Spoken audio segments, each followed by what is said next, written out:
15 বছর নেত্রী যেটা করেছে, দেশকে যেভাবে উন্নয়ন করেছে, উন্নয়নশীল দেশ করেছে, সেটার জন্য তো কোনো দ্বিতীয় কোনো কিছু নাই। এবং ইতিহাসে কোনোদিন এই 15 বছর উন্নয়ন আরো ভবিষ্যতে কোনো নেতা বা নেত্রী বা কোনো দল করতে পারবে কিনা, এটা আমি আপনাদের মাধ্যমে বলতে পারি যে সেখানে মানে একদম মানে আমার সন্দেহ আছে যে মনে হয় না আর এই 15 বছর উন্নয়ন বাংলাদেশ মধ্যে। আমার মনে হচ্ছে আমরা অলরেডি 20 বছর পিছিয়ে গেছি। এখন যে সমস্যার কথা আমরা দেখছি যে সভাপতি, আমি কিন্তু দীর্ঘ 15 বছর দল থেকে কোনো সুবিধা আমি নেই, বরঞ্চ আমি চাকরিতে চলে যাই।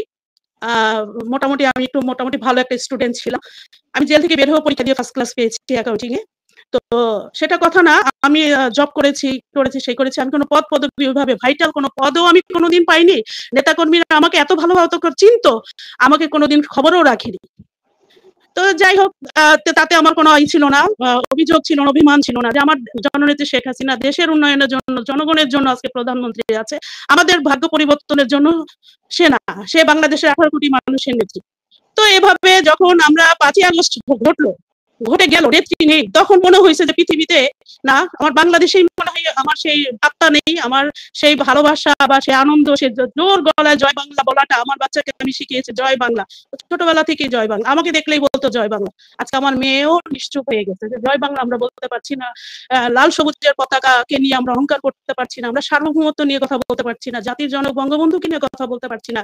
আমাদের যে বাকরুদ্ধ করে ফেলছে সেটা 5ই আগস্টের পরে এই সুধী ইউনূস যেভাবে আমাদেরকে মানে বাকরুদ্ধ করে ফেলছে, স্বাধীনতা নাই। আমি রুনা, আমি যে এলাকায় জন্ম, আমি বাসা থেকে নিচে নামলে আমার হাত পা কাঁপে, যেটা আমি আমার 40 বছর বয়সে আমার কখনো এই ফিলটা হয় নাই। এখন আমি আমার মেয়েকে নিয়ে স্কুলে যেতে আমি ভয় পাই, আমার বাসায় ডিবি দিয়ে হামলা করা হয়, আমার বাসায় সন্ত্রাসী মপেরা এসে ভাঙচুর করছে।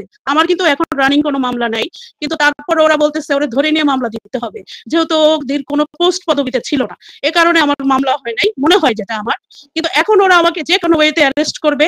ইভেন আমি অনলাইনে যেভাবে অ্যাক্টিভ, অলরেডি আমার 2টা আইডি ওরা হ্যাক করে ভ্যানিশ করে ফেলছে।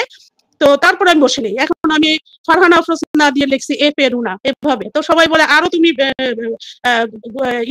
গোপনে চলে যাও, তুমি গোপন ছদ্মবেশে কাজ করো। আমি বলছি না, আমি মুক্তিযোদ্ধার সন্তান, আমার বাবা দেশ স্বাধীন করে এনেছে বঙ্গবন্ধুর নেতৃত্বে, সেখানে আমার নামকে কেন আমি পরিবর্তন করবো? যে নাম আমার বাবা রেখে গেছে, ফারহানা আফরোজ রুনা, আমি গর্ব করি আমার নাম নিয়ে, সেটাকে আমি কোনো ফেক আইডি করে বা অন্য নাম দিয়ে আমি ব্যবহার করবো না। আমি আজও নত হই নাই, আমি নত হব না, কারণ আমার রক্তে প্রভাবিত হয়ে আসছে যুগের পর যুগ।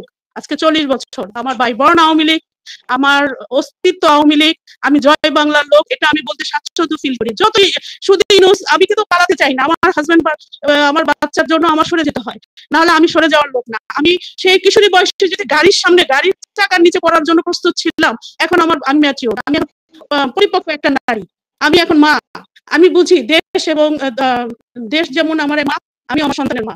তো আমি ভয় পাই না, আমি সেই আমার কোনো ভয় নাই, কারণ আমাদের নেত্রী আমাদের শিখাই গেছে যে একটা দিলে 10টা দিয়ে আসবা।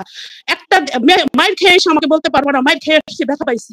আপা আমাদেরকে সেই সুদর্শনে বসে এইভাবে ট্রেনিং দিচ্ছে। খালেদা জিয়া কিন্তু বলতো যে এরা মনে ইন্ডিয়া থেকে বিভিন্ন জায়গা থেকে ট্রেনিং প্রাপ্ত, ওরা কেন ভয় পায় না?